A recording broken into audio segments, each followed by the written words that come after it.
Paper and dust was a familiar comfort in the cold case unit, but today it mingled with something new, the subtle, musky scent of another working dog. Ginny O'Malley looked up from her computer as a tall, lanky man with kind eyes and a neatly trimmed beard stepped into her office, a golden retriever padding calmly beside him. "Detective O'Malley, Ginny," he said, extending a hand. "Detective Ben Carter, and this is Echo.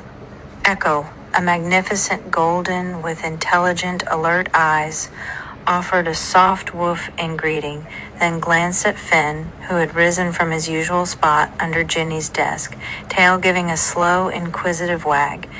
It was an unspoken canine introduction, a subtle acknowledgement of shared purpose. "Ben, Echo," Ginny replied, a rare, genuine smile gracing her lips as she shook his hand. "Welcome to the unit. I hear the chief thinks our unique methods might benefit from some parallel play." Ben chuckled. "Something like that. Echo specializes in scent work, particularly older trails, and HRD, human remains detection. He's got a nose for what's been buried. Literally, or figuratively." He gestured to Finn. "Finn, I presume? Heard good things. He's got that stoic wisdom about him." Finn let out a low rumble, a sound somewhere between an agreement and a challenge. Echo wagged his tail gently, clearly non-confrontational. "He's seen a lot," Ginny confirmed, feeling an immediate, unexpected ease with Ben. It wasn't just the shared love of their canine partners. There was a quiet competence radiating from him, a sense of grounded patience that mirrored her own. They were both accustomed to the long silences of cold cases. "Well, Chief thinks we've got a case that might just need two very good noses," Ben said, placing a slim but weighty file on her desk. "Got transferred over from Benton County this morning. It's an old one, been cold for 20 years. Ginny opened the file. The victim's photo stared up at her. Patricia Patty Davies, missing person presumed deceased. Benton County AR, disappeared June 20th, 2004. "Patty Davies?" Ginny read aloud, the name unfamiliar. "What's the story?" Ben leaned against the edge of her desk, Echo settling at his feet. "She was a high school art teacher, 40s, beloved by her students, active in the local community theater. She simply vanished. One day, gone, her car was found abandoned at a trailhead in the Bentonville Slaughter Pen Hollow area. Known for its mountain biking trails, keys in the ignition, wallet and phone in the car. No sign of a struggle, no prints beyond hers, no witnesses, just gone." Ginny frowned. "An experienced hiker? Biker?" "Not particularly," Ben confirmed. "She enjoyed walks, but wasn't someone who'd venture deep into isolated wilderness alone. And certainly not without packing supplies. The initial search was exhaustive. Nothing, not a trace. So no body, 20 years, Ginny mused, her gaze already scanning the few blurry crime scene photos. The Slaughter Pen Hollow area was known for its rugged terrain, dense woods, and hidden ravines. A perfect place to disappear, or be disappeared. The local PD threw everything they had at it, but it went cold fast, Ben explained. No clear motive, no suspects. Patty Davies had a perfectly ordinary life, no enemies, no secrets, or at least none they could find, just a vanishing act that made no sense. Ginny looked from the file to Ben, then to the two dogs, already settling into a quiet understanding. Phantom disappearance in a wilderness area, she said, a flicker of intrigue in her eyes. And a woman with no apparent reason to vanish. Sounds like we have our work cut out for us, Detective Carter. Welcome to the silence. Ginny and Ben spent the next few days in a quiet rhythm poring over the Patty Davies file. The cold case unit, usually a solo endeavor for Ginny, now had a hum of shared purpose. Finn and Echo, surprisingly, took to each other quickly. Finn, the stoic observer, would occasionally rest his chin on Echo's golden back, while Echo, the more outwardly expressive, would nudge a toy towards Finn, only to be met with a calm, unimpressed stare. They were different, but their quiet understanding mirrored the nascent professional respect forming between their handlers. The files confirmed the initial frustration of the Benton County Sheriff's Department. Patty Davies, by all accounts, was an unremarkable woman leading an unremarkable yet fulfilling life. She lived alone, had no immediate family in the state, but was deeply embedded in her local community. Her high school students adored her, praising her vibrant creativity and endless patience. The community theater group spoke of her meticulous set designs and her infectious laugh. She dated casually, but nothing serious, nothing tumultuous. No gambling debts, no secret lovers, no hidden enemies. It's almost too clean, Ginny mused, flipping through a stack of witness statements, all echoing similar sentiments of Patty's pleasant, unassuming nature. No loose threads. People don't just vaporize from a popular trailhead without some kind of reason, even if it's a tragic accident. Ben nodded, his finger tracing a map of Slaughter Pen Hollow, a complex web of mountain biking trails, hiking paths, and dense rocky woodland on the outskirts of Bentonville. That's what got Detective Adams, the original lead. He was convinced there was foul play but couldn't prove it. The terrain is unforgiving. Lots of caves, crevices, sinkholes, perfect for hiding something or someone forever. He pointed to the location where Patty's car was found, her 2002 Honda Civic, parked neatly, keys in the ignition. Wallet, phone, even a half-eaten granola bar on the passenger seat. Like she just stepped out for a second. No signs of forced entry, no struggle, Ginny added, recalling the initial reports. But also no message, no note, nothing to indicate she intended to leave. Why leave the keys in the ignition? That's not normal for a quick walk, even if you trust the area. And the car itself, Ben continued. A detailed forensic sweep found only her prints. But the interior, according to the initial crime scene text, was too clean for someone who used it daily. No incidental dust, no random receipts, no loose change, almost like it had been wiped down. Carefully. This detail snagged Ginny's attention. Wiped down, but only her prints? That was Adams's sticking point too, Ben confirmed. It suggested a deliberate act, but if she wiped it down herself, why? And if someone else did, how did they manage to leave only her prints? Or was it just a very thorough cleaning by someone who panicked? This was their first real inconsistency, a subtle ripple in the perfectly still waters of the cold case. If Patty had vanished, why the wiped-down car interior? It suggested premeditation by someone or an attempt to obscure something immediately after her disappearance. And her professional dog, Echo, do you think he can track an old scent like that? Ginny asked, looking at the golden retriever, who was now intently watching a squirrel outside the window. He's trained for it, Ben replied, a quiet confidence in his voice.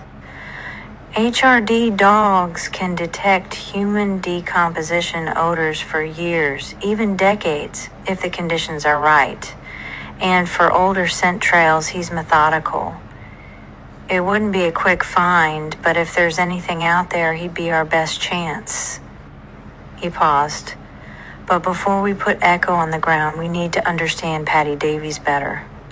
Someone meticulously wiped down that car. Why? Ginny nodded, plan forming. We need to go beyond the surface. We need to find the cracks in Patty's perfectly ordinary life. Someone went to great lengths to make this disappearance look seamless.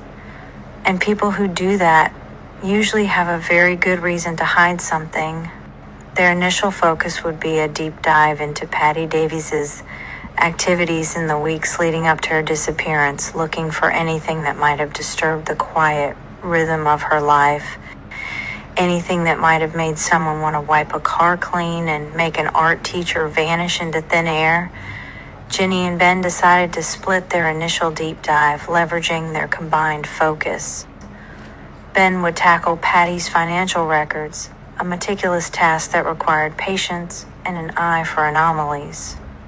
Ginny, meanwhile, would immerse herself in the vibrant, often melodramatic world of community theater, delving into Patty Davies' financials. Ben began with Patty Davies' bank statements, credit card records, and any investment accounts from the 6 months leading up to her disappearance in June 2004. He expected the usual teacher's salary, steady bills, maybe a few theater-related expenses. What he found was, at first glance, utterly unremarkable. Patty's finances were as clean as her car interior. Her salary was deposited regularly. Bills were paid on time. Her savings account showed a modest, consistent growth. No large, unexplained withdrawals or deposits, no sudden splurge on luxury items, no accumulating debts. She didn't have high-interest loans, no gambling habits, no risky investments. Her credit score was excellent. However, Ben noticed one small, persistent anomaly. For about 8 months prior to her disappearance, Patty had been making regular, identical monthly payments of $500 to an entity listed only as Benton County Arts Collective, membership dues. This wasn't her community theater group, which had a separate, much smaller annual fee. The Benton County Arts Collective didn't seem to have a public presence. No website, no registered nonprofit status, no listed address beyond a P.O. box. This raised a red flag. $500 a month is a significant chunk of a teacher's salary, Ben noted to Ginny later, circling the entries, especially for something with no public footprint. It doesn't look like a typical membership fee. It looks like a payment immersing in the theater community. Ginny, meanwhile, began contacting former members of the Bentonville Players, Patty's community theater group. She started with the initial interview transcripts, then sought out the individuals for updated conversations, focusing on the atmosphere around their last production before Patty vanished. The last play Patty worked on was a revival of a classic, Our Town, which had closed just weeks before her disappearance. Patty had been the lead set designer, a role she took with passionate dedication. The consensus among her peers was that Patty was universally liked, incredibly talented, and a calming presence amidst the usual theater egos. However, as Ginny dug deeper, a few subtle tensions emerged. The director, Marcus Thorne, a passionate but notoriously temperamental director, had a reputation for pushing his cast and crew to their limits. A few cast members mentioned that Patty, usually unflappable, had been unusually firm with Marcus regarding the budget for the set, insisting on certain materials for authenticity, which caused some friction. She just wouldn't back down, one actress recalled. Marcus usually gets his way, but Patty stood her ground. A rivalry? Several individuals hinted at a quiet, unspoken rivalry between Patty and another member, Sarah Jenkins, who also designed sets occasionally and felt she deserved the lead designer role for Our Town. Sarah was always a bit jealous of Patty's talent, one crew member confided. She thought Patty got all the prime assignments, but it was never outright hostile, just cold and unseen influence. One particularly gossipy stagehand, after much prompting, mentioned overhearing a heated argument between Marcus Thorne and an unknown male voice late one night after a rehearsal in the darkened theater. The argument seemed to be about money and promises, with Marcus sounding unusually stressed. He kept saying, "I can't believe she's threatening this now," the stagehand recalled. He didn't know who she was or what was being threatened. Patty Davies was the only she who had recently caused Marcus any significant headaches with the budget. The picture emerging from the theater community wasn't one of outright conflict, but of underlying pressures and subtle power dynamics, often fueled by ambition and perceived slights. Patty, usually calm, seemed to have been more assertive than usual in the final weeks, particularly regarding financial aspects of the set design. Connecting these dots, Ginny felt a prickle of intuition. Patty's unusually firm stance on the budget in the theater, the strange $500 a month payments, and the she's threatening this argument. Patty Davies might not have had an enemy, but she might have stumbled upon something, or been involved in something that someone desperately wanted to keep hidden. Her ordinary life, it seemed, had a hidden, extraordinary cost. Ginny and Ben agreed the $500 a month payments to an unknown Benton County arts collective were too unusual, too precisely regular for an unassuming art teacher. It reeked of something covert, something that didn't want to be found. Investigating the Benton County Arts Collective. Their first step was to scrutinize the name itself. A search of state and county business registrations, nonprofit databases, and even historical arts directories for Benton County from 2003 to 2004 yielded nothing under Benton County Arts Collective. No registered business, no official nonprofit, no known public events or initiatives. It was a ghost. Next, Ben focused on the P.O. Box number listed in Patty's bank statements for the payments. It was rented from the Bentonville Post Office. A quick subpoena to the Postal Service for records tied to that P.O. Box from 2003 to 2004 eventually provided a name, Elias Thorne. Ginny's head snapped up. Thorne? As in Marcus Thorne, the theater director?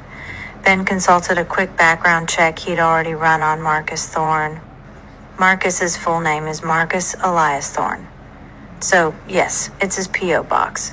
And Marcus Thorne has no registered business named Benton County Arts Collective. This was a significant breakthrough. Patty Davies wasn't just paying an anonymous collective. She was making substantial hidden payments directly to her theater director, Marcus Thorne, under a false, unregistered name. Unraveling the nature of the payments. This immediately cast Marcus Thorne in a new, deeply suspicious light. The membership dues were clearly a lie. The consistent $500 payments suggested extortion or blackmail. Patty might have been paying Marcus to keep a secret. The amount was significant and enough to be a burden, but perhaps not large enough to immediately bankrupt her or draw undue attention. On a secret partnership venture, less likely given the false name and lack of public footprint, but possible. Patty might have been investing in something illicit or highly secretive with Marcus. In the repayment of a debt, Patty could have owed Marcus money for something, and this was a structured repayment plan. But again, why the subterfuge? Ginny and Ben revisited their notes from the theater community. The gossipy stagehand's recollection of Marcus arguing about money and promises, saying, "I can't believe she's threatening this now," suddenly gained chilling context. She was almost certainly Patty Davies. Patty's unusually firm stance on the Our Town budget, previously seen as artistic integrity, now looked more like leverage. Patty wasn't just being difficult, she was using her knowledge or her financial contribution to exert control over Marcus. The P.O. Box records also revealed that Marcus Thorne himself collected mail from it fairly regularly around the time the payments were due. He wasn't just lending his name to a collective, he was directly managing these hidden funds, connecting to Patty Davies. The direct link between Patty's secret payments and Marcus Thorne ripped apart the image of Patty's perfectly ordinary life. She had a significant clandestine financial tie to her theater director, a man known for his temper and for being financially stressed. The too clean car interior, the lack of struggle, the phantom disappearance. It all began to coalesce around a potential scenario involving Marcus. The motive was starting to emerge. What was Patty paying Marcus for? Or what secret was she holding over him that became so dangerous it led to her disappearance? The $500 monthly payment wasn't just a financial anomaly. It was a leash. and Patty Davies, for whatever reason, was pulling on it. And Marcus Thorne, pushed to his limit, might have snapped it. The next step was undeniable, a deep dive into Marcus Thorne's financial situation, his personal life, and a far more pointed re-interview with him. Now armed with the knowledge of the Benton County Arts Collective, Ginny and Ben, now armed with the knowledge that the Benton County Arts Collective was merely a front for Marcus Elias Thorne, turned their focus to his financial landscape. The $500 monthly payments from Patty Davies were a glaring anomaly, demanding an explanation. Marcus Thorne, personal and business financials. Ben, with his methodical approach, began to unravel Marcus Thorne's financial life, obtaining warrants for his bank records, credit card statements, and tax filings from 2003 to 2004. Marcus worked as a high school English teacher, a respectable but not lucrative profession, supplemented by his role as the volunteer director for the community theater. What they found painted a picture of a man living beyond his means, barely clinging to solvency, and with a desperate need for cash, significant debt. Marcus was carrying substantial credit card debt, consistently maxing out multiple cards. He had also taken out a second mortgage on his modest home and a high-interest personal loan just a year before Patty's disappearance. He was clearly struggling to make minimum payments. On gambling, Ben found numerous, frequent, and often substantial withdrawals from ATMs near local casinos and a known offshore sports betting website. These transactions, often occurring late at night, indicated a serious gambling problem that far exceeded his disposable income. He was consistently losing large sums of money and lifestyle. While not living lavishly, Marcus maintained certain habits that contributed to his financial strain: expensive dining, tickets to professional sports events, and a surprising number of online purchases for high-end collector's items. He wasn't spending it on women or other vices, but rather on an illusion of a cultured, well-off life. No sudden influx of cash. Despite his mounting debts and gambling losses, there was no sudden influx of legitimate income. His salary was steady, his theater stipend minimal. The $500 payments from Patty, while helpful, were a drop in the bucket against his escalating losses. The Benton County Arts Collective, a personal slush fund. The bank account linked to the Benton County Arts Collective P.O. Box further illuminated Marcus's desperation. It wasn't an official business account, but a secondary personal checking account in Marcus's name, used primarily for these payments, and sole income source. Patty Davies' $500 monthly payments were virtually the only regular deposits into this account. It functioned almost exclusively as a clandestine conduit for her money. Immediate dispersion, the funds rarely sat in the account for long. Within days, sometimes hours of Patty's deposit, the $500 would be transferred out, either to cover gambling debts, make minimum payments on his credit cards, or fund his online purchases. It was a lifeline, not an investment. The picture was now chillingly clear. Patty Davies was not making membership dues. She was effectively paying Marcus Thorne to keep him afloat, or more likely to keep him quiet about something. The payments were a form of financial leverage. Ginny recalled the stagehand's overheard argument. "I can't believe she's threatening this now." And Marcus's stress over the our-town budget. It all clicked.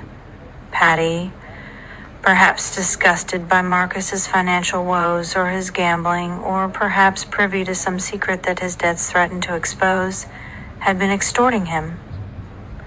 Or she discovered something about his financial malfeasance within the theater group. Her insistence on specific, expensive materials for the set, previously seen as artistic integrity, could have been a way for her to control funds, or to threaten exposing his manipulation of the theater's budget for his own ends. The $500 payments were a clear indication that Patty held something over Marcus, something that, if revealed, would destroy his reputation as a respected teacher and theater director, the very image he, like Robert Monroe, desperately clung to.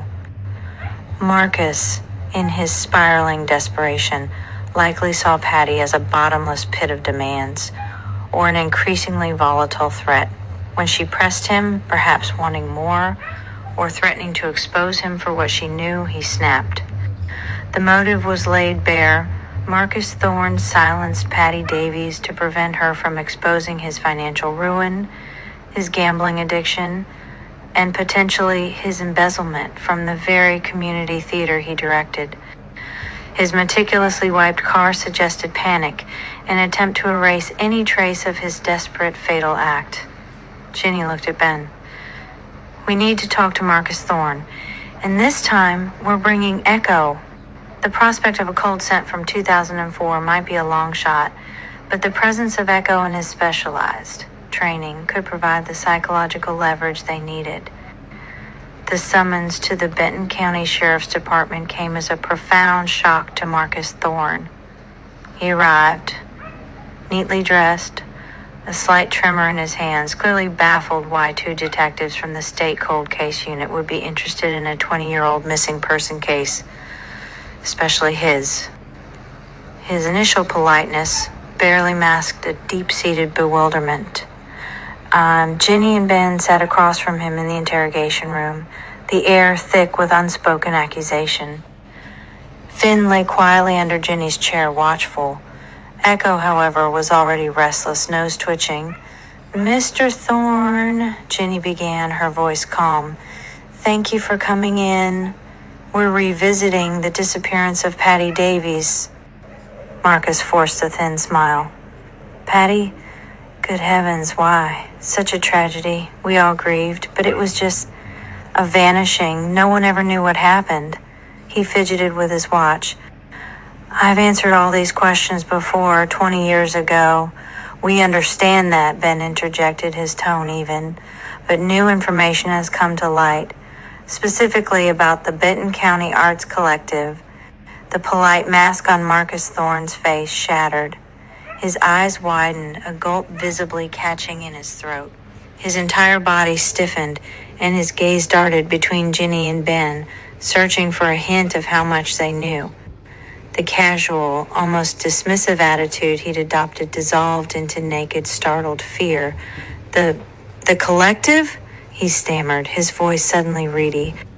"That was just a little side project. Never really took off. Patty was just one of its early supporters. $500 a month for 8 months, Ginny countered, her eyes unblinking. That's a significant show of support for a non-existent entity, especially from a high school art teacher living on a modest salary. It looks less like a donation, Mr. Thorne, and more like a payment." Ben leaned forward, placing a printout of Marcus's P.O. Box rental agreement on the table. "Payments that went directly to your P.O. Box, then immediately dispersed to cover your gambling debts and credit card bills. Not exactly funding the arts, was it?" Marcus Thorne pushed back from the table, a flush creeping up his neck. "This is outrageous. My personal finances are my business, and Patty owed me some money for a private loan. She chose to pay it discreetly. A private loan repaid with a false collective name. Over multiple months, precisely when you were arguing with Patty about budget overruns for our town." Ginny pressed, cutting through his flimsy excuse. "A loan she threatened you with, according to what a stagehand overheard? Were you skimming from the theater funds, Mr. Thorne? And was Patty Davies about to expose you?" As Ginny spoke, Echo, who had been restlessly sniffing the air around Marcus Thorne, suddenly became intensely focused. His tail, which had been gently wagging, became rigid. His ears pricked forward, and he began to give a series of low, insistent whines, his nose actively air-scenting. Then, with a soft sniff at Marcus's shoes, Echo sat down abruptly, turning his head sharply to look at Ben, a silent, unmistakable signal. "He's got something," Ben murmured, his eyes on Echo, then hardening as he met Marcus Thorne's gaze. "Echo's trained for human. Remains detection, Mr. Thorne. He's indicating a scent, a very specific scent, consistent with decomposition." Marcus Thorne visibly blanched. His eyes darted wildly, fear turning to terror. He looked down at his shoes as if seeing them for the first time, then back at Echo, whose soft whines now seemed to drill into his very soul. The dog wasn't just barking, he was confirming a hidden truth, sniffing out the ghosts of the past. No, this is impossible," Marcus stammered, shaking his head. I haven't been near. That's absurd." But his voice lacked conviction. The precise, targeted hit from Echo, combined with the unraveling financial web, had clearly struck a nerve. The air in the room thickened with the unmistakable scent of a man cornered, his carefully guarded secret now laid bare by the relentless instincts of a trained dog. Ginny watched him, a cold satisfaction settling in. "Echo doesn't lie, Mr. Thorne. He just tells us where the truth is buried. And it seems he's found a piece of it, right here. On you." The quiet hum of the room, punctuated only by Echo's soft, persistent whines, now felt like the prelude to a confession. Marcus Thorne, facing not just human accusation but canine corroboration, looked as though the weight of 20 years was finally crushing him. The air in the interrogation room crackled with a new tension, taut and inescapable. Echo's low whines, insistent and focused on Marcus Thorne, stripped away any remaining pretense. Marcus, his face now a sickly pale, stared at the golden retriever as if the dog possessed some dark, mystical power, capable of seeing into his very soul. This is crazy," he mumbled, wiping a trembling hand over his mouth. "A dog? What does a dog know?"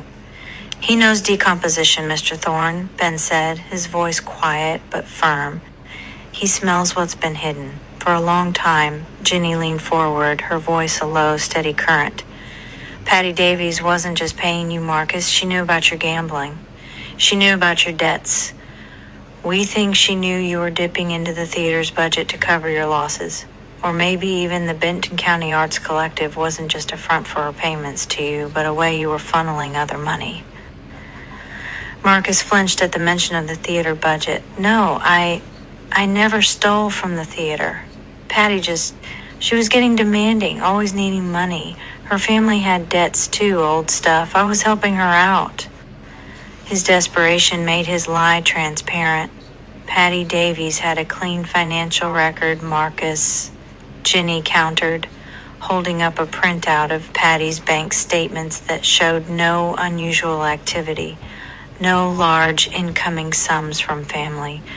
She didn't have old family debts. You did. She was either paying you to keep your secret, or she was onto your secret. And either way, she was leverage. When did she stop being leverage, Marcus, and start being a threat? The dam broke. Marcus buried his face in his hands, his body shaking with ragged sobs. "She found out," he choked out, his voice muffled. "She saw the withdrawals. She confronted me about the theater funds. She said if I didn't pay her back, she'd go to the board, tell the school, tell everyone about my gambling." His head snapped up, his eyes bloodshot. "I was going to lose everything. My job, my reputation, the theater. It was all I had left." He took a shuddering breath. That night, June 20th, she called me, said she needed to talk, meet her at the trailhead. She was furious. She said she was going to tell them. I begged her, I told her I'd pay her, but she just kept saying, "It's over, Marcus, no more lies." I grabbed her just to shut her up. She hit her head on a rock. He looked at Ginny, his eyes wide with a horrific memory. She was bleeding, not much at first, but she wasn't moving. I panicked. I knew if anyone found her there, found me there, I'd be ruined. I had to make her disappear. He described dragging her body deeper into the dense, overgrown woods of Slaughter Pen Hollow, a place he knew well from his own desperate late-night walks, trying to clear his head after gambling binges. He found a disused, partially collapsed drainage culvert, hidden by thick brambles and fallen logs, a natural, forgotten grave. He pushed her inside, then desperately piled more debris, leaves, and soil over the opening, praying no one would ever find her. He returned to her car, wiping it down in a frenzy, leaving only her prints, a desperate attempt to create the illusion of a voluntary disappearance.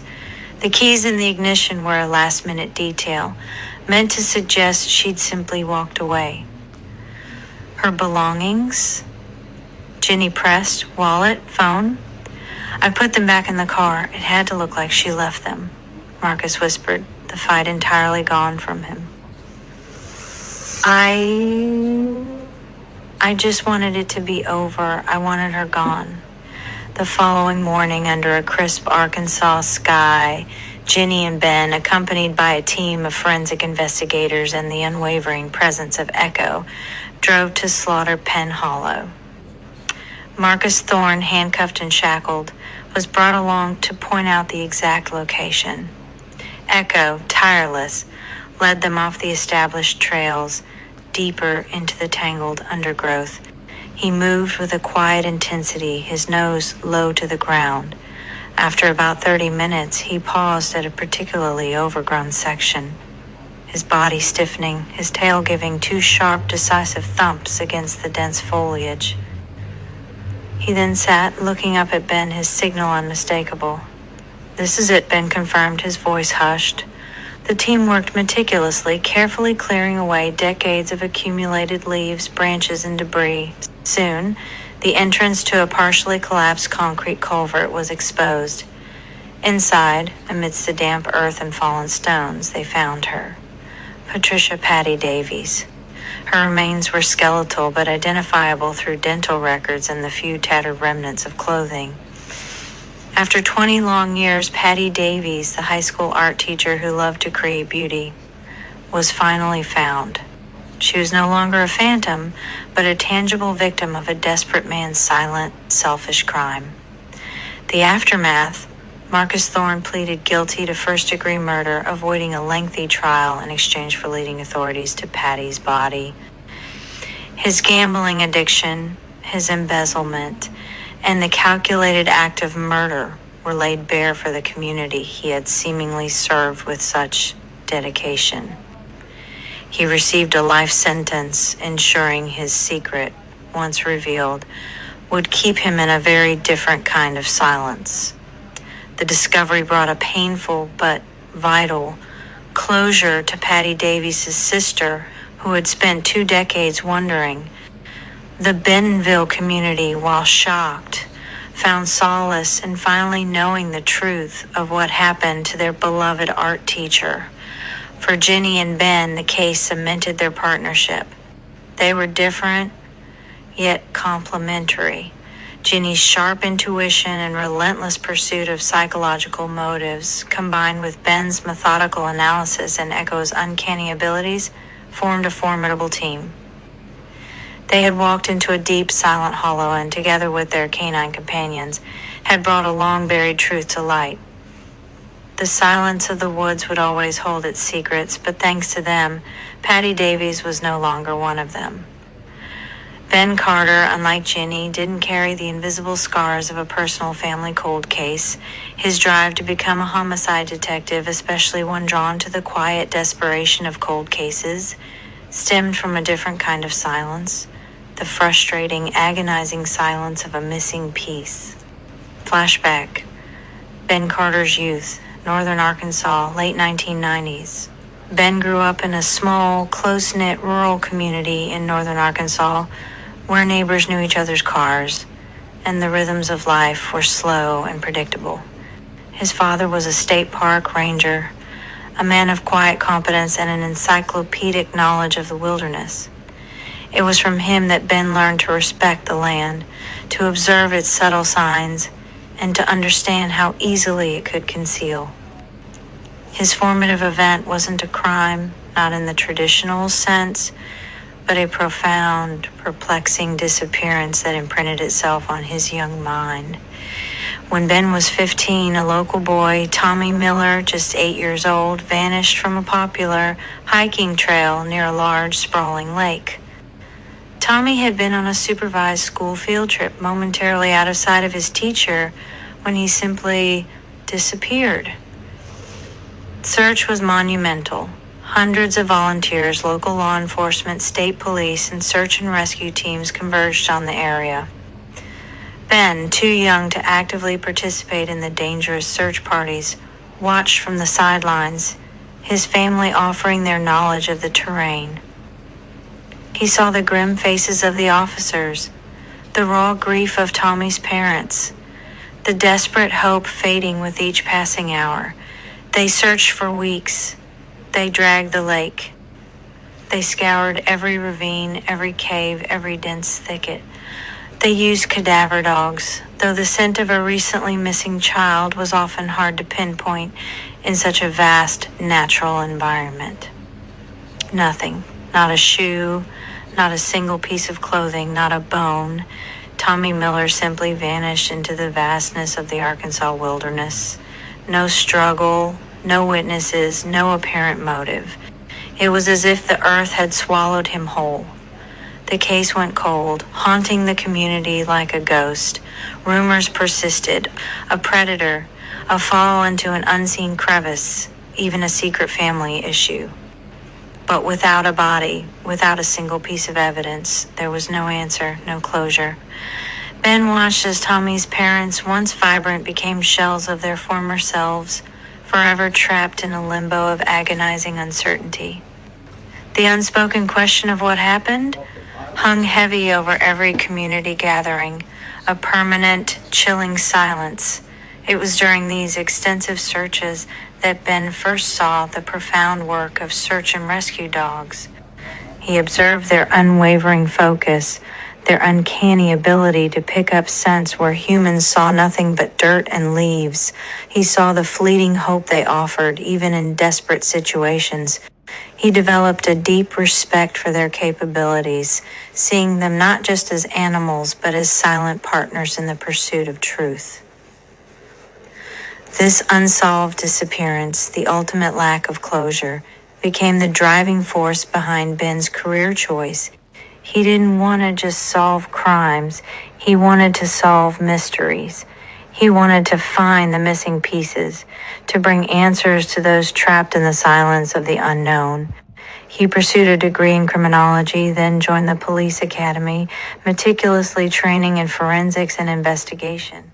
He also dedicated himself to canine handling, understanding that a dog's sense of smell was a tool beyond human comprehension, invaluable in cases where conventional evidence had long faded.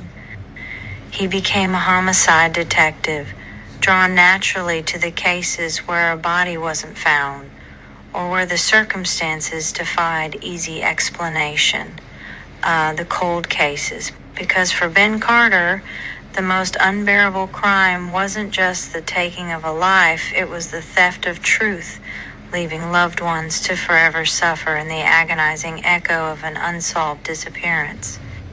He joined Ginny O'Malley's unit, not seeking personal catharsis like her, but driven by a quiet, unwavering commitment to speak for the silently vanished, to bring them home, one painstaking scent-driven clue at a time.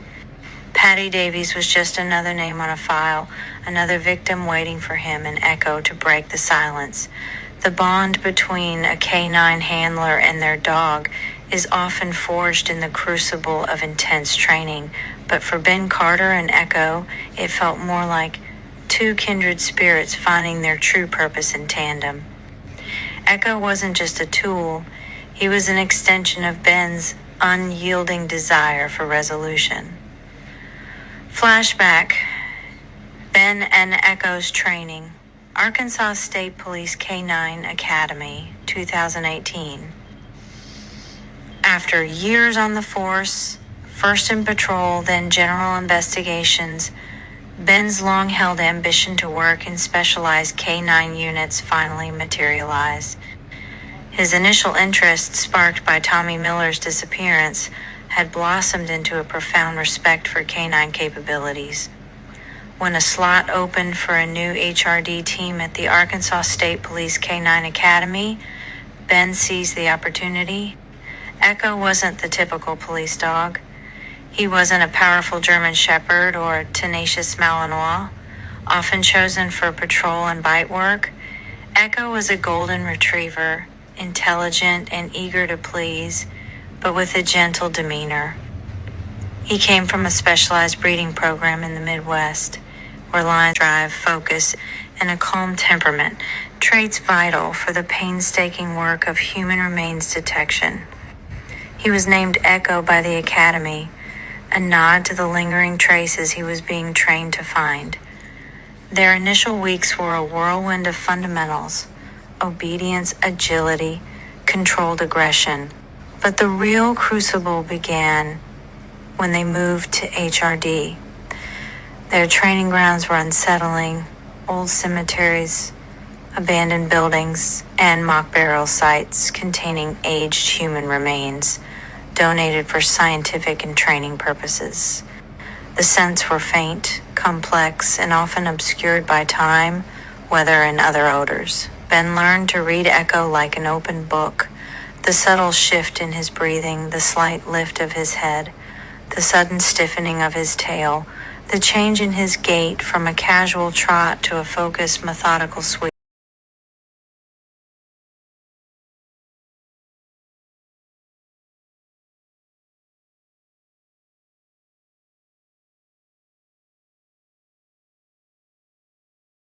An almost telepathic understanding.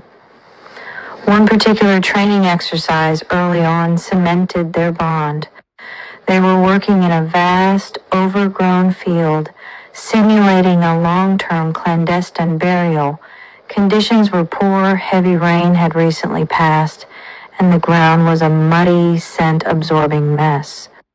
Other HRD teams had struggled. Ben felt the pressure building, the frustration of the cold, wet conditions. Echo, sensing Ben's discouragement, nudged his hand, then, with renewed vigor, began casting wider, his nose sweeping the ground tirelessly. After nearly an hour, when Ben was about to call it, Echo suddenly stopped dead, his body rigid, then slowly lowered himself into a calm, focused downstay, his nose pointing directly at a barely discernible disturbed patch of ground. It was the final response, the exact alert for which he was trained. The instructors confirmed the hit, a deeply buried, decades-old sample. In that moment, soaked and exhausted, Ben realized Echo wasn't just following commands. He was driven by his own innate purpose, a quiet tenacity that mirrored Ben's own. Echo wasn't just a dog. He was a partner who understood the weight of the missing, who possessed a unique ability to bridge the gap between the living and the long departed. The training refined Echo's already formidable abilities. He learned to distinguish between fresh and aged scents, to work through distracting environmental odors, and to maintain focus for hours in challenging terrain. Ben learned to trust Echo absolutely, to follow his nose even when logic suggested otherwise, because Echo's nose was a connection to a truth that humans could no longer perceive. When Ben transferred to the state's cold case unit, bringing Echo with him, it was a deliberate choice. He knew that the hardest cases, the ones where the trail had long gone cold and traditional evidence had vanished, were where Echo's specialized talents would shine brightest. Together, they formed a unique duo, driven by the echoes of the past, committed to finding the answers that time and secrecy had tried to bury forever.